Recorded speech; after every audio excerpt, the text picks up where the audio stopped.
یوں تو کراچی بھر میں لوڈ شیڈنگ بہت زیادہ ہے، کہیں 6 کہیں 8 تو کہیں 10 گھنٹے بجلی غائب ہے، مگر لیاری وہ علاقہ ہے جہاں سب سے زیادہ لوڈ شیڈنگ کی جاتی ہے۔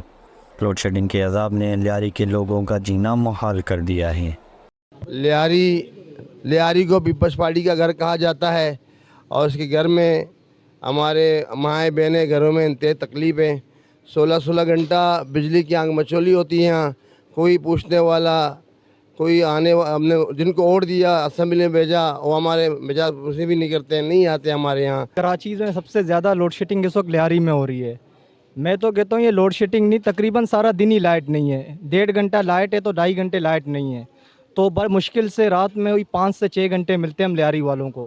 تقریباً سارا دن ہی ہمارے لیاری میں لائٹ نہیں۔ شہریوں کا کہنا ہے کہ صبح 7 بجے جانے والی لائٹ 12:30 بجے آتی ہے۔ لیاری میں موجودہ شدید گرمی میں بچے بجلی کے بغیر پڑھنے پر مجبور ہیں۔ لیاری کے ساتھ اپنا سوتیلی ماں جیسا سلوک تو برسوں سے ہوتا چلا آ رہا ہے۔ ہمارے یہاں میں خود جو ہے نا انگلش لینگویج سینٹر چلاتا ہوں، وہاں ہمارے یہاں بچے آتے ہیں، کہتے ہیں سر پنکھا چلاؤ، ہم کہتے ہیں پنکھا تو ہے لیکن بجلی نہیں ہے۔ یہ تقریباً 3 سے 4 سال ہو چکے، لوڈ شیڈنگ 18 سے 20 گھنٹے لیاری میں ہوتا رہتا ہے۔ تو اس کے متعلق بھی جو ہے نا ابھی تقریباً لوگوں نے کافی یہاں پر جو ہے نا احتجاج بھی ہوئے، دھرنے بھی ہے۔ ایک کہ حکومت پورا بے حس اور لاچار ہو چکا ہے، کیونکہ ان کی سارے شیئر ہولڈرز ہیں، چاہے پاکستان پیپلز پارٹی لے لو، چاہے پی ٹی آئی لے لو، چاہے نون لیگ لے لو، کوئی بھی کے الیکٹڈ کے خلاف بولنے کو تیار ہی نہیں ہے۔